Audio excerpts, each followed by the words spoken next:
are we doing here today? Drinking because coach said it was okay. Doyle. Miller. Miller. Matter of fact, I named the beer after him.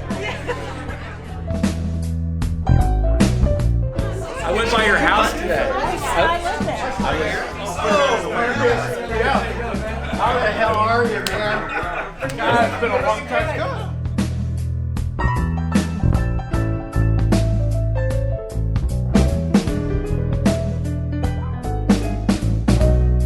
We have get together every once in a while, and once I think in a great moon, Rob would show up. And this time, hopefully, Rob doesn't know a darn thing about showing up. And I hope he shows up and doesn't try to wear the pants in the family because he needs to be here. How's your life been, Bill? Hey, you know, I see last it. 40 years or so. Yeah, exactly.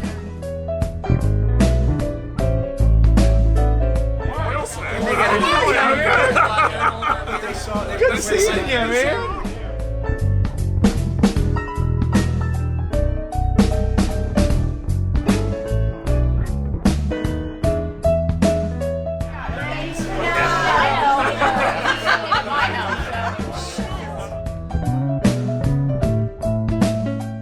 There's people here who haven't seen each other since high school. Absolutely. 10. 11. Sorry.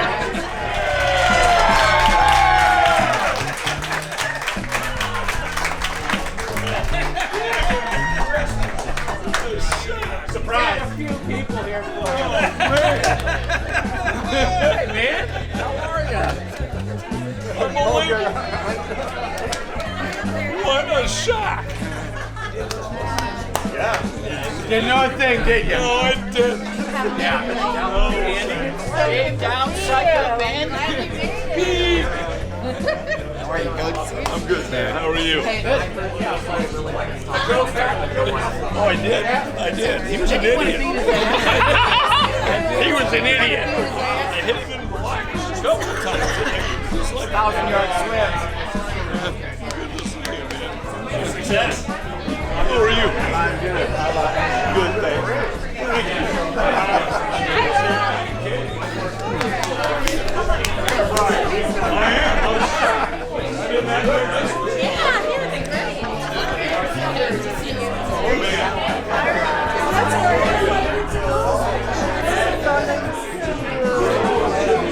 I didn't know this was happening.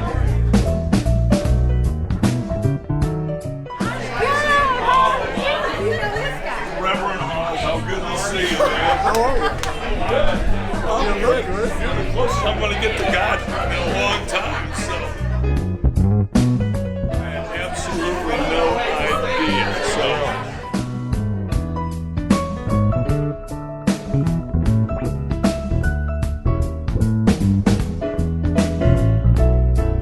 You did. Tommy, it's good to see you, man. You have some explaining to do here, woman. Explaining.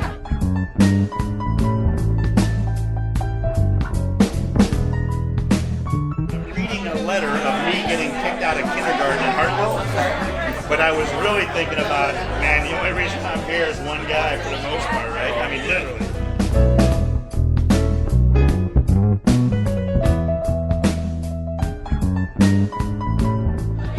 And we were still at Glenwood, and we were having trouble in the school with smoke bombs. So they're throwing smoke bombs all over the place. So we're having the big fall, the big winter pep rally for basketball and all that kind of stuff. And all the hippies are sitting down front, and they thought they were raiding the lockers to look for drugs. And they were looking for the smoke bombs. And so this guy, this Regberg kid, he was also the president of the student body and the president of the SDS, the Students for Democratic Society. Remember that? Yeah. So he gets ready to announce the homecoming queen, and he says, before I announce the homecoming queen, just like you said, yesterday an act took place in this school to make our constitutional forefathers roll over their grandfather. Went off. I remember that. And all the hippies stood up and started yelling and screaming, and the old guidance counselor, stand straight. He comes up there, and he comes running up there. Bob McLean and I, we're standing back, and we think this is part of the skit. You know? Hey, this is pretty good. I remember that. And they start fighting for the microphone, going back and forth. And all of a sudden, stand straight. This guy's as old as I am at that time.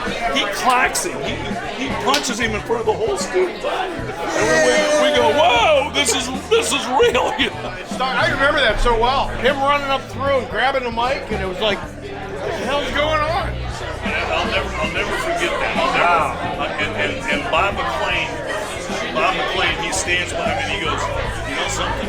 I could have kicked Redbird's ass in front of the whole student body and got away with it. And I went, you kind of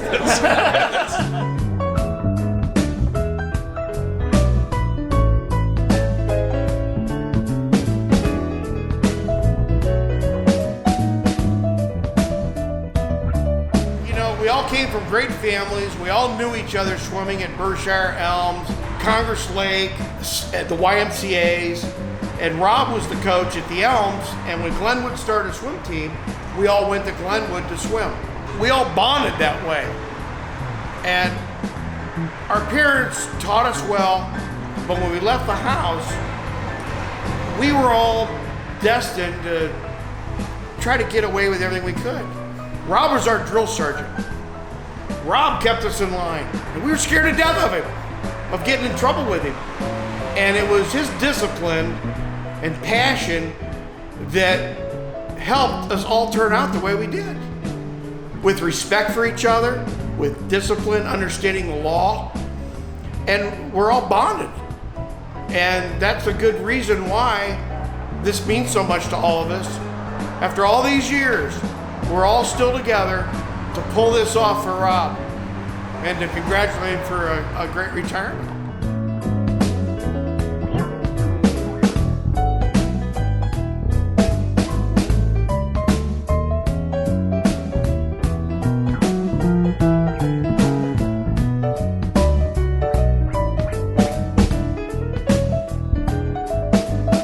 We were in some kind of tournament or meet that we had to get our peak times. So he tried to talk us into shaving our legs. No, I'm not gonna shave my legs. It was shave down, psych up, and peak all week long at practice. And I don't know about the other guys, but I wouldn't shave my legs. I got 3 sisters, and they would have never let me alone. But that shave down, psych up, and peak, I'll never forget that.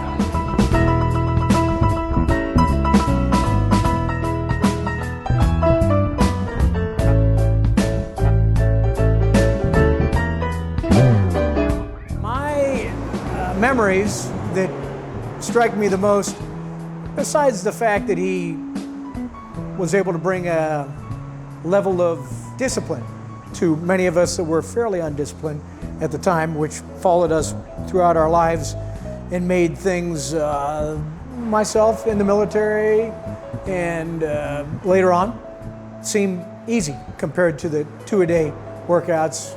The other point that I'd like to bring up is, as we all remember, throwing kickboards was somewhat taboo, yet we all did it. And I do recall the one day we were having a particularly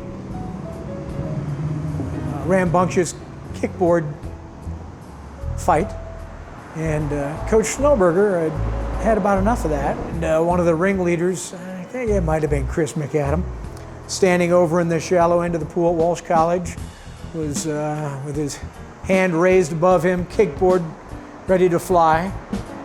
And Rob Snowberger reached down, grabbed the kickboard from the side of the pool, let it fling, and hit Chris right in the noggin. At that point, the kickboard fight was over and the practice resumed. No one knew that Rob Snowberger was a dead-eye kickboard warrior, let's say. A warrior of the kickboard art.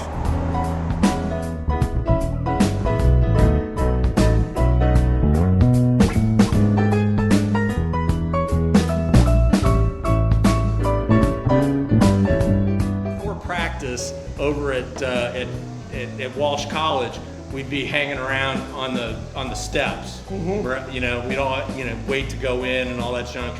And one day we were all on the steps, and we see Tommy from about a mile away, and you just see him flying in his damn Mercedes, and we're all watching it. There's probably 20 of us watching, and we see him, and he's flying, and then about 2 seconds later, the state patrolman, you see the lights going, and they're right behind Tommy, and Tommy pulls, he whips into Walsh College, and thinking, hey, I made it, whatever, and he's like, hey, and then he jams into reverse and goes click, and he hits the gas and goes backwards, and the state patrolman had just pulled in right behind him, and he smashes it in the with the back of his car. Poor bastard. I remember we were at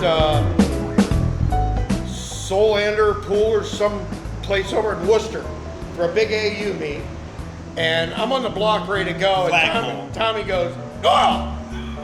And the guy's blowing the whistles like getting ready to go, and he goes, oh! And I look over and he goes like this, he points. I look up, my hubcaps from my Volkswagen are up on the top of the flagpole chained. And then they go, take your mark! I'm like, what? And that was him an hour.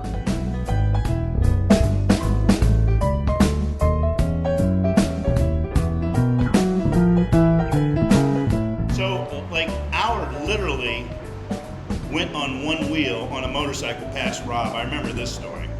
No, it wasn't one wheel. He did that one other time. I'm driving across Lincoln Way, going from Massillon, Canton, and all of a sudden this motorcycle pulls up beside me, and the guy is standing on the seat.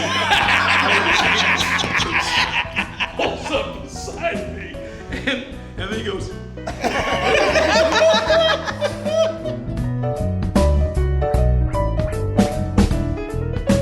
Here's another story I remember. Bill Auer and Danny Wilson. They went into Coach Weary's office and got his starter's gun. And his starter's gun. And they go out into the main hall, and Danny starts running down the hall, and Bill goes, "You son of a bitch!" And he levels the gun at him and goes, bam, bam, bam, bam. Yeah, I remember it. Where would that get you today? Yeah, exactly. Well, I can remember driving from practice one day, Son of a bitch. and I pull up. There's a long line of cars at the stop sign at Berkshire, and all of a sudden here comes a fire truck. This fire truck comes, pulls into the intersection, and here's Doyle Miller, that little Volkswagen, right behind him, passes over. Anybody needs to be found. Karen is the person. Exactly. All of a sudden, we get an alert across our email because we had a 5-way email going. I found Greg Hayden. Like what? I found Menegay. He writes, I found Menegay. I'm like, holy shit! I've been looking for this fucker for like 20 years. Yeah. So the bottom line is, we did this all for you, Coach.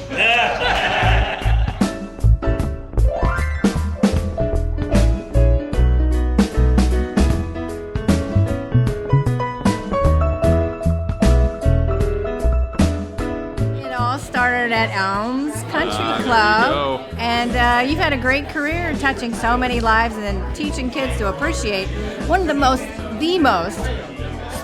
best sport there is.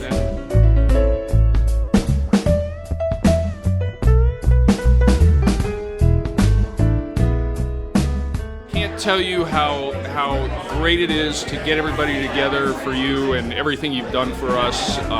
There are so many friendships in this room because of you, and we have you to thank for it.